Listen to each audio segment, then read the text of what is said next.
کارمەندانی هاتوچۆی سلێمانی وەکو یەکەم هێزی سەر بە وەزارەتی ناوخۆ ماوەی هەفتەیەکە لەسەر شەقامن و بایکۆتی دەوامیان کردووە. داواکاری ئەوان بۆ پێدانی موچەی مانگێک نییە، بەڵکو ئەوان داوا دەکەن 30 ڕۆژ جارێک حکومەت موچەکانیان پێ بدات بە پێچەوانەوە لەژێر هیچ فشارێکدا ناگەڕێنەوە سەر ئەرکەکانیان.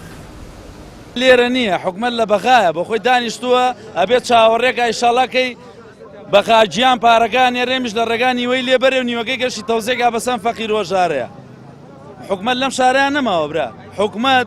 حکومەت وەختێ حکومەت ئەگە کارمەندی هاتوچۆ یاسای هاتوچۆ جێبەجێکری ئەوە فولکەکەی توانین تەسویرگەی کارمەندی هاتوچۆ یاسای هاتوچۆ لە هەموو وڵاتێکە خەڵکە گەڕەچێ بۆ وڵاتێکی بیانی یەکەم کەسەکە تووشێ بێ تووشی پۆلیسی هاتوچۆ بێ. نەخێرەمە بە یەک موچە ڕازی نابینە مجارە موچەیەکمان باتێمان نێرێتەوە ماڵەوە تەواو خەڵک تێگەیشتووە. کارمەندی هاتوچۆ لەوە گەورەترە لەوە زیاترە لەوە تێگەیشتووە.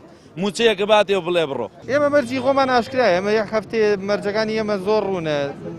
موچە 30 ڕۆژ جارێک بدرێت زائیدەن نابێ لێمان ببڕدرێ بە هیچ شێوەیە.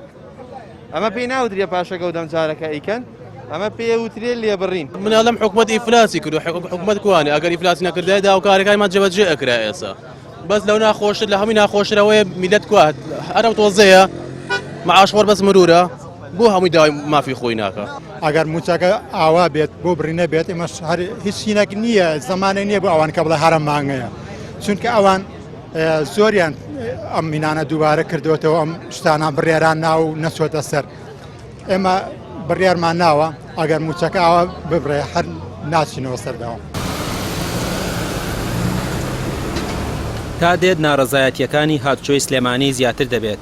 ئەفسەرانی پلە باڵای بەڕێوەبەرایەتیەکەش لە ئاسکەم تەرخەمی دەسەڵات و پێنەدانی موچەکانیان هاتنە دەنگ. ئەوان دەڵێن ماوەی 100 ڕۆژە موچیان وەرنەگرتووە و ئەوەی شکاریگەری گەورەی لە سەرگوزەرانیان دروست کردووە. وەکو خۆیان ئاماژەی پێدەکەن بەڕێوەبەرایەتی هاتوچۆی سلێمانی زۆرترین داهاتی هەیە و دەتوانرێت لەم داهاتە موچە بدرێت. ماوەی یەک هەفتەش مۆڵەت بە حکومەت دەدەن تا داواکاریەکانیان جێبەجێ بکات، بە پێچەوانەوە ڕێگەی تر دەگرنەبەر. زیاتر لە 100 ڕۆژە تەنها یەک موچە بە ئەفسەران و کارمەندانی هاتوچۆ دراوە. بۆیە لێرەوە داواتان لێ دەکەین کە موچەکانمان لە کاتی خۆیدا بدرێت کە 30 ڕۆژ جارێکە. بەڕێوەبەرایەتی هاتووی پارێزگای سلێمانی یەکێکە لەو بەڕێوەبەرایەتیانەی کە خاوەن سەرچاوەیەکی گرنگی داهاتی حکومەتی هەرێمی کوردستانە.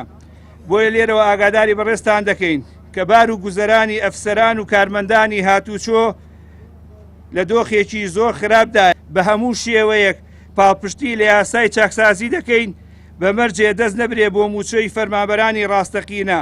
چاکسازی لەوانەدا بکرێتکەوا بوون بەبار بەسەر ئابووری وڵات و ڕۆژێک فەرمانبەر نەبوون نەوەک ئەوانی ئێمە کە بە شەو ڕۆژ لە ئارێکداین. هەفتەیەکە ترافیک و شەقامەکانی نێو سەنتەری شاری سلێمانی لەلایەن کارمەندانی هاتوچۆوە چۆڵ کراوە. ڕێنماییەکانی هاتوچۆ لە شەقامەکاندا پەیڕەو ناکرێت و کارمەندانی هاتوچۆش دەڵێن ئەگەر تا دوێنێ تابلۆی ستۆپیان بە ڕووی شۆفێراندا بەرز کرد بێتەوە ئەوە هەفتەیەکە ڕووی تابلۆکانیان لە حکومەتە و گڵۆپی سەوزیش هەڵناکەنەوە تا موچە بەڕێکی دابەش نەکرێت. ڕامیار عوسمان، کەناڵی پەیام، سلێمانی.